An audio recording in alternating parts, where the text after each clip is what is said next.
কি দিয়ে বুঝায় আপনাকে আমি কবর কত কঠিন?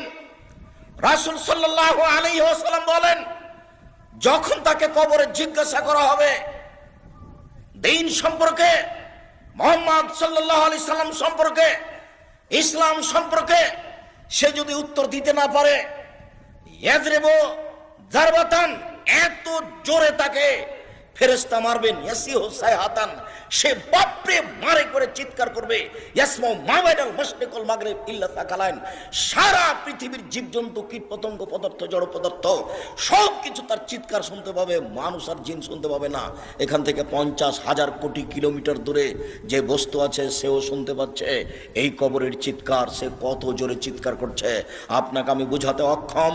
মুহাম্মদ সাল্লাল্লাহু আলাইহি ওয়াসাল্লাম বলেছেন, যে মারে সে চোখে দেখে না, যে মারে সে কানে শুনে না, যে মারে সে ফেরেশতা, তার রং বিভিন্ন ধরনের, কালো নীল, ভিন্ন ধরনের রং, চোখে দেখে না, কানে শুনে না, কোথায় মারছে আর চিৎকার যে করছে ও শুনতে পায় না, যার কারণে তার মারার গতির পরিবর্তন হয় না। মারে যে সে পুলিশ নয়, মারে যে সে মানুষ নয়, সে খায় না, পেশাব করে না, তার সংসার নাই, তার বিবাহ শাদী নেই, তিনি হচ্ছেন ফেরেশতা।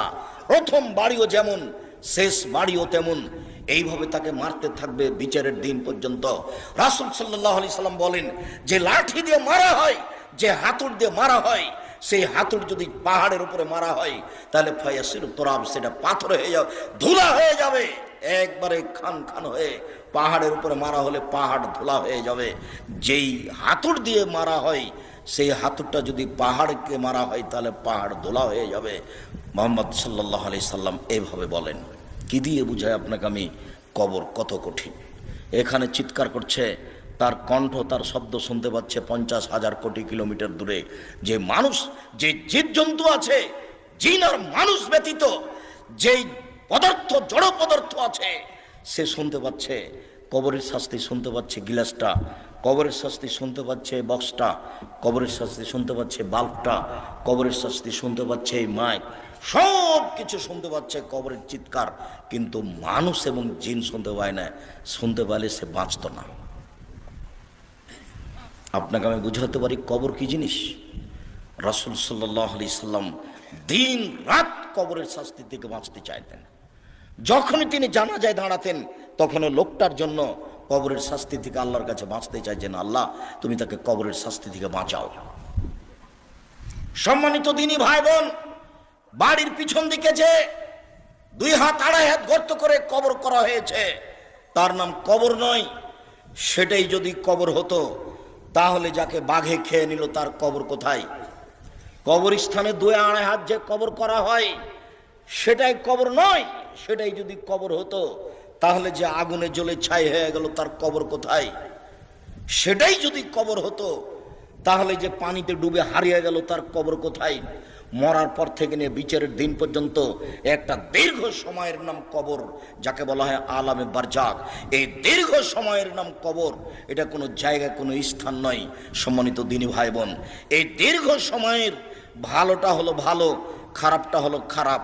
মানুষটা যদি ভালো হয়, মরার পরে ফেরেশতা যখন জিজ্ঞাসা করবেন, তখন যদি তার উত্তর ঠিক হয়, তাহলে ফেরেশতা বলবেন, নামকা নাওমাতিল আরুসে লাইকুদুল্লাহ আবালিহি, তুমি ঘুমিয়ে যাও বাসর রাতের ঘুমানোর মতো, যাকে কেউ জাগাবে না তার অতীব প্রিয় মানুষ ছাড়া। তুমি ঘুমিয়ে যাও বাসর রাতের ঘুমানোর মতো, যাকে কেউ জাগাবে না অতীব প্রিয় মানুষ ছাড়া।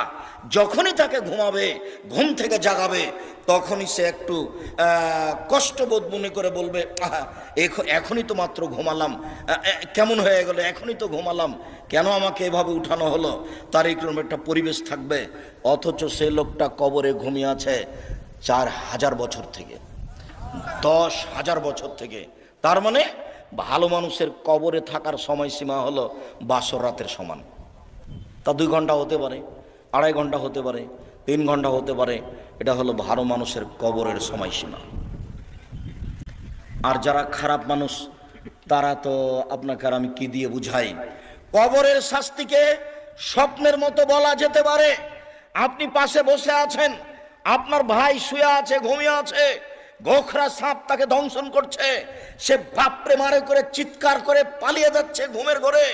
এরপরে তার ঘুম ভেঙে গেল, ঘুম ভাঙতে দেখতে পাচ্ছে গমা সাপ কত বড় ছিল, রং কেমন ছিল, কিভাবে কে দংশন করছে, সে সব কিছু এখন অক্ষরে অক্ষরে বলে দিতে পারবে ঘুম থেকে উঠে। কিন্তু যে পাশে বসে আছে সে কিছুই দেখতে পায় না। বুঝাতে পারিনি কথা মনে হয়। এরকম হলো কবরের শাস্তি। আপনি কবর খনন করে সাপ দেখবেন এই কথা ঠিক নয়। ওই যে একটা কাগজে লেখা ছিল যে জনৈকে ইমাম সৌদি আরব থেকে ইমামতি করার পরে মসজিদ থেকে বের হয়ে একটা কবর খনন করে দেখলেন যে একটা লাশকে সাপ পেঁচিয়ে ধরে আছে।